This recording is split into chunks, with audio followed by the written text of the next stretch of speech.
we all get called into sessions, and people say, and you say, well, what do you want me to bring? And they say, well, just bring everything, and then you need to get a truck. Yeah, several trucks. Yeah, but what would be really, if you get called to do a pop session? Nowadays in London, around it's in about London. Information, isn't it? So you try and extract as much information as you can prior to the thing. You try and do your homework. You try and learn something about the artist, what they're like historically, where they might be trying to go with it now. Hopefully they'll send you some music up front. Yeah. So that you can make some notes and have some options and ideas. If they don't, then you're on the fly. But I mean, the standard things I suppose you would take would be, a box of hand percussion would be, probably the go-to thing, standard thing. And then you'd work from there. So if it was an orchestral thing, obviously you might have to hire some stuff in. If it was a more Latin thing, you'd go down that. If it was a more Middle Eastern thing, or maybe it's a soundtrack thing where you just go in with waterphone, wind wands, or whatever. So I think every situation is completely different. Yeah, that's very true, yeah. And you just have to try and, a lot of it is people management. Yeah. And getting on with people, and that's a big part of it, I think, because some sessions don't go that well if you haven't got that connection. And education, trying to explain the potential of what you can do to producers whose specialism isn't percussion, and they might only know percussion as being, tambourine and shaker or whatever. Yeah. And you get to the end of a session, and the producer goes, "I'm just going to make a cup of tea. Can you do a quick tambourine take for me?"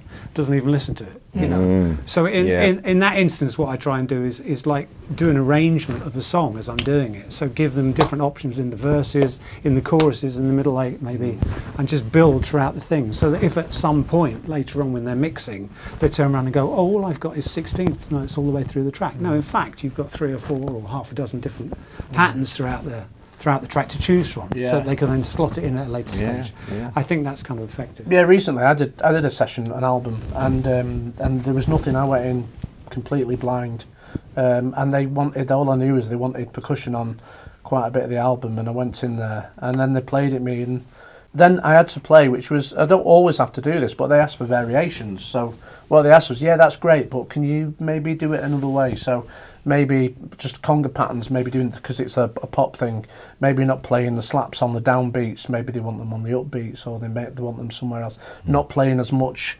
palm tip in between, so it doesn't actually get in the way of the hi-hat. Talk about frequencies and being too busy as well. Have you done that? I totally resonate with that.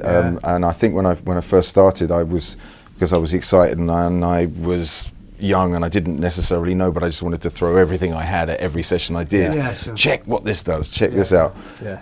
But slowly working with good producers, they kind of helped me understand a bit more about space. It was an education for me, and it's okay to be confident to just play a tambourine on the 2 and the 4 on the chorus and not feel the need to do multiple instrumentation. You sort of have to let go of your ego a little bit. Yeah. And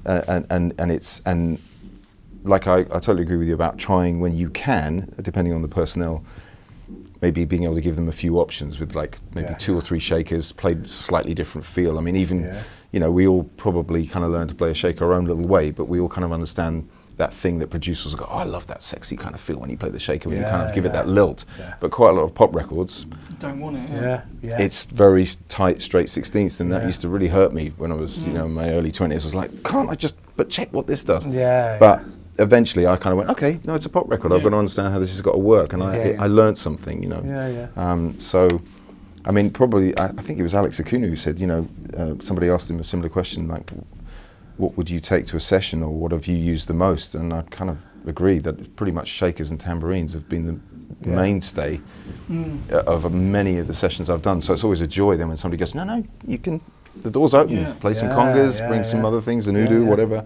Yeah, occasionally you get to take it further. But taking pride in the simple is something I think I've learned over. Definitely. And being aware of space. There's that story about a famous percussionist in LA who went on his first session.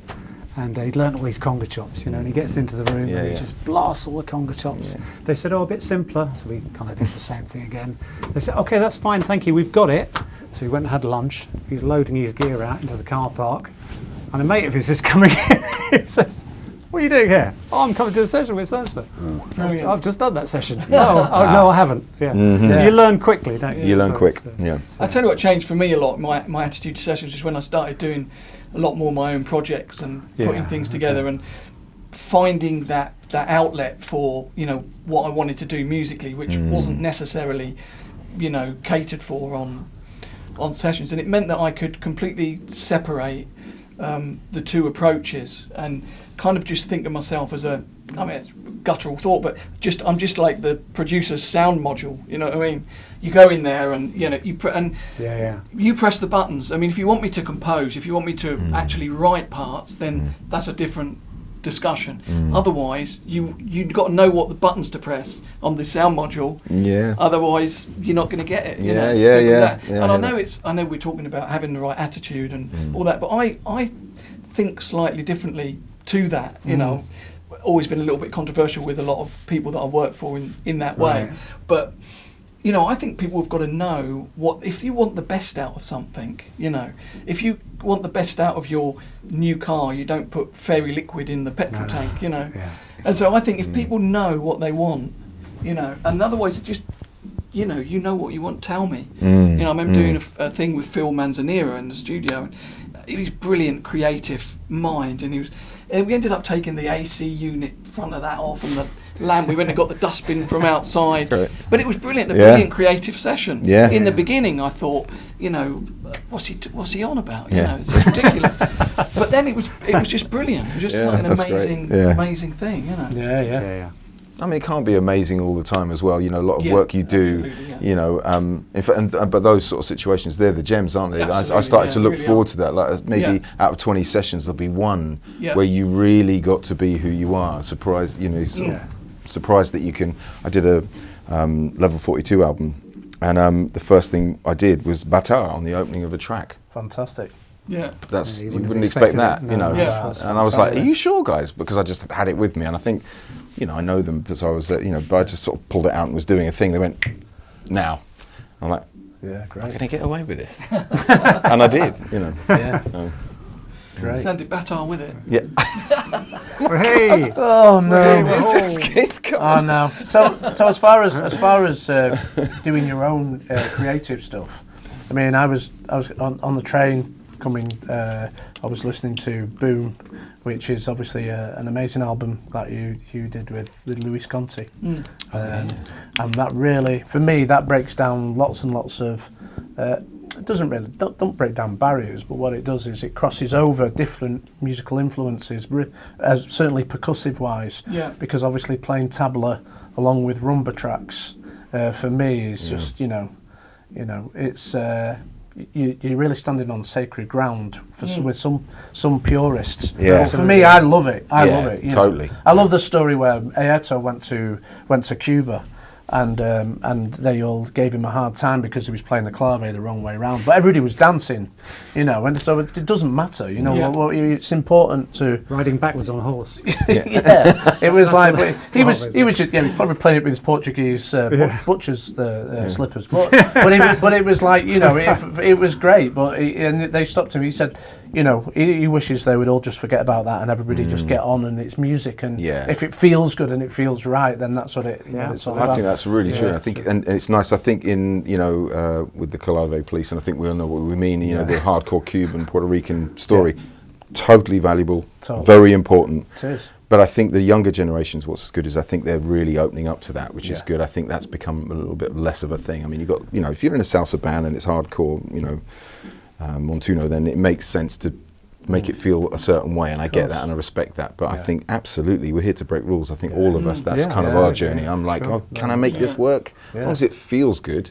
The thing is, when you go to, I mean, I did the Havana Drum Festival a few years ago, and I kind of compare like being there and the vast amount of work I've done in India with classical indie musicians. When you go to those countries, actually all of the you know, majority certainly of the younger and, you know, even the last generation have got a completely open mind. What the people that don't often have an open mind, the Clave Police, as you rightly said, but people that have gone and studied in countries and come back and felt this is the only way you can do it. So, but when you actually go to the countries and you work with them, like in Cuba, I was doing tabla and loads of different stuff with artists there, and they love it. Yeah, they're like into the rhythms. They want to know how the rhythms work, and you want to start incorporating it into their thing. So it's an interesting zone, actually. Very much so. Yeah. The other thing I was listening to Miles's album as well, which is a fantastic album.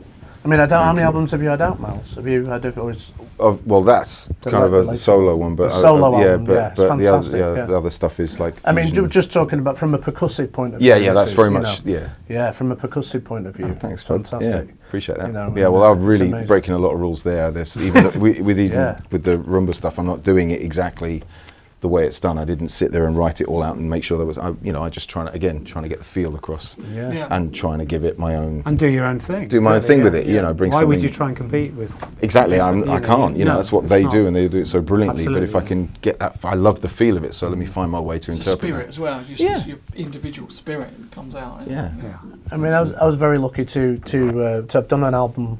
I did an album with Pete already and Luis Conti, and we did a second album which is going to come out this year.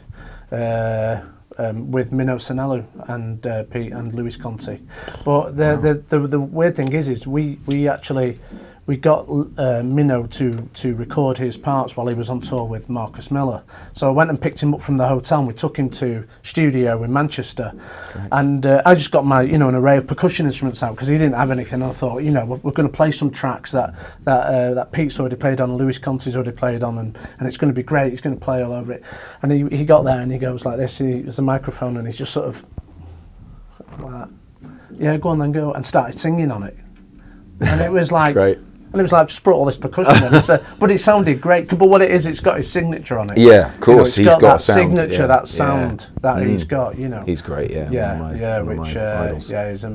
amazing. Ferg, you're always busy. What have I been doing recently? I've been back in pop world recently. I've been doing 80s, been doing ABC at the weekend, Jimmy Somerville last week.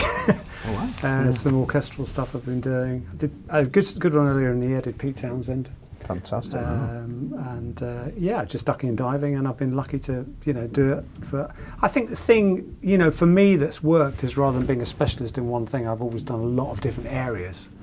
So I've done the whole orchestral thing, and I've done the pure pop thing, and folk thing, and the hybrid thing we were talking about before, and that's always worked. In that I've always had work coming in from it. So if one area is particularly quiet, there's usually something else going on elsewhere.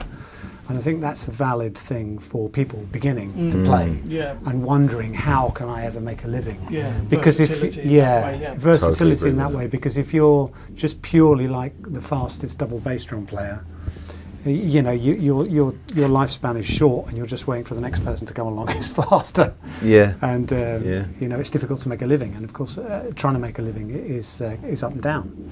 So the ability to kind of you've always been busy though. But I mean, I've known you for a long time, and every time, it's... And you never turn anything down. I think that's the thing. And I think, you often get called to do something and you think, I'm not too sure about that. And then 3 weeks into it, you're trying to persuade all your mates that it's the best thing ever. Because you buy into it, and you kind of, you rehearse it and you understand it. And, so... Yeah. Do you read? You do. Do you read? Newspapers. Oh wow! You read. I read, but I don't really do reading gigs. Right. How much do you feel that's? Well, I don't really enjoy it, so I don't do it. No. But for me, enjoying what I do artistically, musically is like number one. Yeah. So I don't really enjoy reading it comes music from here, unless I've written my own parts out. And, So it's hard. I don't you enjoy have to play it, so something, I don't want to do it. I don't want to be a plumber. It's hard. That's the challenge in it, is being able to read it on the first or second or third attempt and to get some feel into it. Yeah, exactly. Because you're so occupied with all the nuances of it. I did something where I went out to Spain and played with an orchestra, and I walked in and there was a music like that I was given at the beginning of the day, and I kind of scanned through it and thought, was there anything particularly difficult? And there was Pirates of Penzance was in there, and that first 90 seconds was just orchestral snare drum. And I kind of looked at it and thought, I need to look at that at lunch. Yeah, right. And the session started, and the conductor went, right, Fergus, Pirates of Penzance. The first thing out of the box, and I didn't know anybody else in the room. Wow. So the whole thing started, here I am, I'm like 50 seconds in, and he stops it. And he goes, "Oh, Fergus, bar 87, there's an accent on the third beat." Wow. And I just said, "Oh, sorry, it's not written in my part." Yeah, but I right. pretended to write it in. Oh, brilliant. Well played. Yeah. And did it again, but Brilliant. it's not too often that happens. No, but that's a big challenge, and I think with reading you have to do it every day. And the moral of the Yeah. story there is you have to take your own pen. Yes. Pen and paper is the thing So you I take to haven't say. got, it. I haven't got Of page Pen two. and paper. I mean, the thing when I started out playing, I was depping for a great percussionist in Manchester who taught me as well, Max Beasley, Senior, which is the great Max Beasley's father, and who's like family, and he used to play with this band called Loose Change, and they were all great session musicians in Manchester when there was a session scene in Manchester, like the BBC and ITV, and they were all people that used to get the calls to do that, and we used to play Azimuth songs and all those great tunes, Sparagyra and all those great tunes, Right. but it was all written out. Yeah. And I hadn't read for a while, and I remember him giving me the first step and going, "I can't do the gig." It was only a little local pub. "Can you do it?" And I remember them giving me a pad. They gave me a pad and they started shouting out numbers for the songs, and I'm going, "Oh yeah, Rio Funk," and I'm going, "Well, these are all heavy duty tunes," and it just counting, and it was like that was really like a real learning curve for me. It was great that I did that for a long time, and I think one of the hardest gigs that I've done, and I'll be really honest with you, not because he's sat here, or a couple of them, is one of them was for the great, amazing film composer Craig Armstrong, which Pete couldn't do something, so he put me on the gig, which was amazing to do because I'm a big fan of Craig Armstrong, the composer. The second one was depping for this guy on kit for Vanessa May in Jerusalem, which was like, because that was another parts gig. Yeah. And without Stuart Ross on bass holding my hand all the way through it, I don't think I could have got through that. Right. There was no rehearsal. It was just a flight out there. It was like when we got there, it was straight to bed, wake up in the morning, and the gig was in the afternoon. Yeah. It was on an electronic kit, and then some of it was on Darabuka. So it was like being accessible, and like what Fergus was saying before, doing different things, playing different instruments, and trying to not specialise in one thing, but trying to broaden the horizon. Yeah. And I'm doing that, and luckily I got through that gig. I don't think I'd really want to go into that because I think I still have nightmares about that. But it was a great experience, and I'm so glad that I did it. Yeah. I'm so glad because after that, it gave me a lot of confidence then to be able to go on and do other things. Yeah. And I really mean that. So. Well, I hear that was definitely a learning curve. I mean, you certainly don't have to read all the time. I mean, in fact, when you do most sessions, there aren't, or particularly pop sessions, there aren't charts there. Exactly. Yeah. But I find it a really useful facility if I'm like listening to radio or something or whatever it is, and I hear something, I think, "Oh, that's a great groove," and I just quickly write it. Yeah, transcribing. And Yeah. transcribing That's a stuff, different thing altogether, and that's the kind of that's the facility For which me, only I comes think through reading. transcribing is the most, for me anyway, the most important aspect of learning an instrument. Whether it was with various percussion or tabla or whatever. Yeah. For me, transcribing it was the most important thing. Yeah. Because you spend so much time within that little Absolutely area of yeah. music, in extreme detail. Yeah, that makes sense. I remember seeing when I was 16, my first time to New York, and I saw Airto playing with Gil Evans. My dad took me to watch it, and all he had was a pair of shoes, 4 cowbells, and a tambourine. And I was like, "That's the percussionist. That's his setup. That's what you mean." But I never forgot that. I thought, if there's a way in which I can work, and if I was given that and had to make that work, I would like to meet that challenge. Yeah. And I do still try. Yeah. Yeah. Got to get some clogs. That's Clogs. That's Yeah. the first Yeah, thing. It's got to be Yeah. I mean, a lot of Amazing. sessions that we do now. I mean, a lot of the time. I did a gig recently where it's different because I was playing with an orchestra, and that was like a pop gig with doing all those great Sister Sledge tunes, and but the parts were all written out. So there's an orchestral percussionist on the gig, great drummer, and then myself on playing congas and timbales and bongo. But all the parts are actually, wrote out. So it's like quite strict because they need to hear, the artist needs to hear those things. Yeah. But a lot of the time, it's great when I'd much rather, I know all those songs anyway, playing all those great tunes, but I'd much rather be able to have a slightly freer role. something. Yeah, My that's kind of preference. what I was getting at. It's like there was all charts for the whole band. Yeah. He had nothing. He just had a table of madness, and just was. That's fantastic. Free floating all the way through the gig. But that's that. And it was a real eye opener because because creative yeah, mind. exactly. And I was thinking, surely it's all written out, and I very quickly realised it wasn't. I'm like, oh, okay. Free reign, but it was musical, even with close. The first guy in Weather Report, do you remember him? Oh, Dom Romeo or the other guy? Maybe not in the same way that Airto. Yeah, same kind of vibe though. Yeah, Manolo Badrino. Well, Mano is he's incredible. Yeah. All those people. No, but there was a guy with the shoes. And I think that was Dom Romeo. Yeah, I think that was Brazilian. I think Dom he was. Romeo, Yeah, he was one of the first. And he was. It was the shoes. Yeah. It's great. That's brilliant. Whatever works. But there's so much. I remember going to see some soul. Yeah. He's done it again. It's too quick. Yeah. I remember going to see Hamato Pascoal, the Brazilian Ronnie's, and the percussionist just had a pandero and triangle. Yeah. You've never heard anybody play a triangle like that. Exactly. He slept with the things since he was right. just like. And the way Airto used to play pandero as well, with all the amazing. breathing on it. And that's what we used to do in India, is people just with one instrument. Of course, with a gatam or tabla, or kanjira, or morsing, or it's quite. It was interesting for me in the beginning, because it was very difficult to listen to. Once I really got into the Indian thing, it was so stripped bare, just sitar and tabla, or and then to get back into, more denser, bass guitar, keyboard. Westernized music. It was really hard for me because I just listened to that for 6 years, really. And then to get back into... I can imagine. It was really interesting. Yeah, find your way back in, because your role as a tabla player is so integral in like a small raga sort of setup, you know. So then, the sort of size of the sound of tabla is so vast. Yeah. All the frequencies is incredible. So to find a way, and you've done a very good job, mate. Yeah. Thank you. Yeah, but I can imagine that would be quite tough. Yeah, there's such a signature sound. Yeah.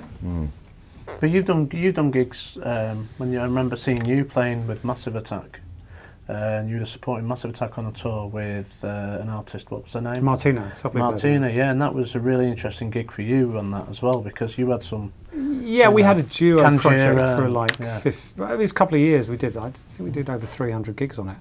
But so we had to construct the thing just out of two people. Yeah, so it was. But the other thing we said to it was we were going to use different instruments in every track.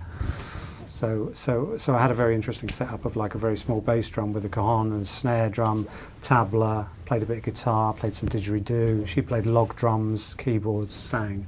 Yeah, and she's very theatrical looking. So it was a successful thing. But I think not quite the same as. But I know what you mean. The use of space. Yeah. And you kind of we've all sat in Wembley Arena or somewhere and played a kick drum and it's filled the room. Yeah. And it's kind of like. Okay, all this other stuff, we've got to cram it in somewhere and try. That's very true. I think that's the perfect music making scenario, is a duo. Not only, in terms of sounds, but in terms of connectivity. And in terms of profit. In profit as well. There's profit in that, you get £17 instead of $14.80. But as far as that setup's concerned, that you were playing there, more of a hybrid setup, so percussion and a bit of kit as well, and so you were creating the parts of the drummer and creating sort of the percussive parts as well, so filling the holes or the frequencies, the sounds. That's very interesting, because most people now, a lot of drummers I know are being asked, and percussionists, to some of the smaller gigs that we all get, the bread and butter gigs, if you like. We don't want to really say that, but the sort of smaller gigs that we all do, that where we get a regular work from around the town, where we're taking a small bass drum and a cajon and a conga and some bongos, and be a small snare drum.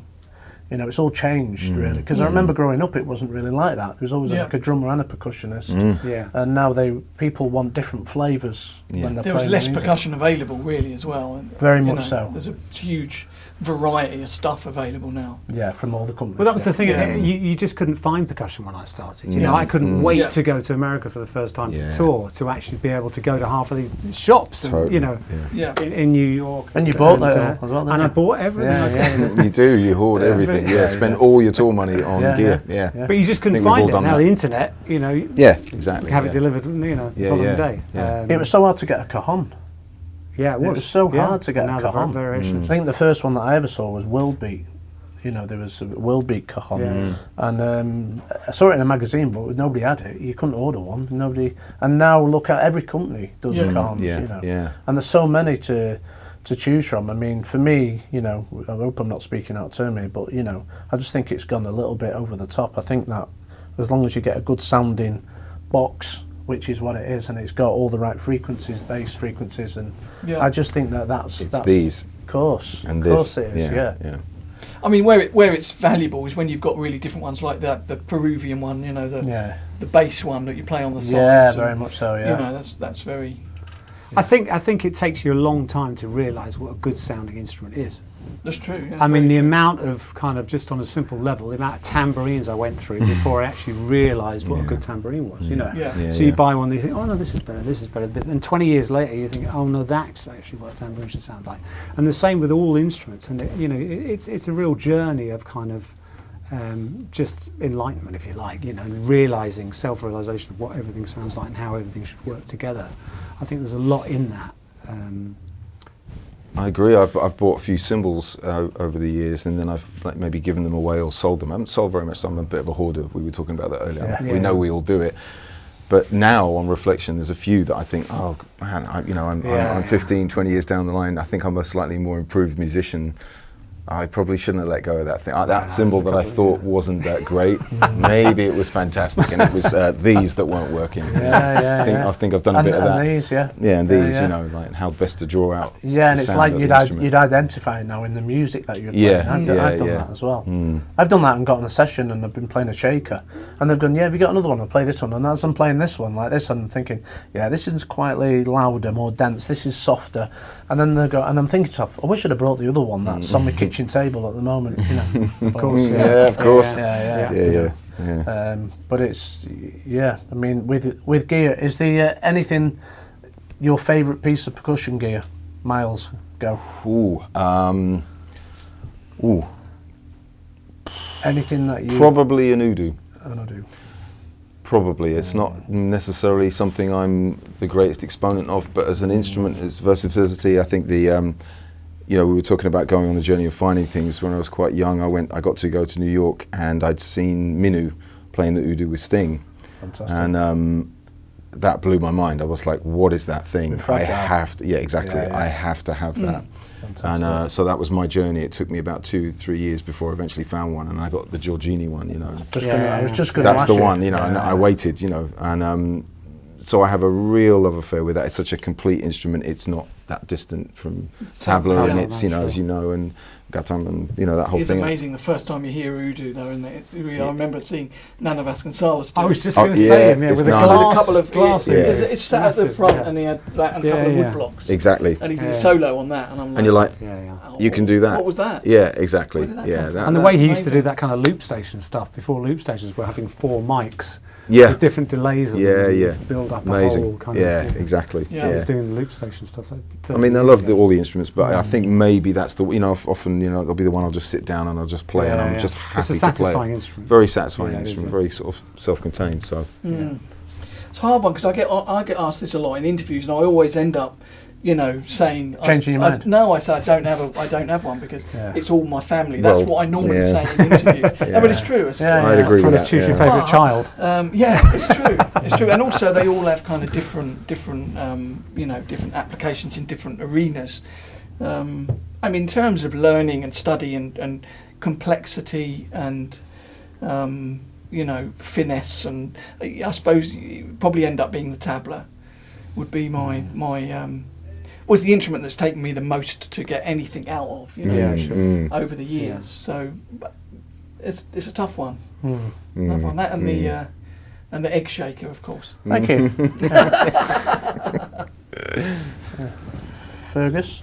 Well, it's funny. Oud is one of my favourite instruments. Is in fact the liquid oud. You know, the liquid oud that moves around, and I find myself playing that a lot at home. I've got into playing hand pan quite a lot recently. Vast hand pans and kalimbas.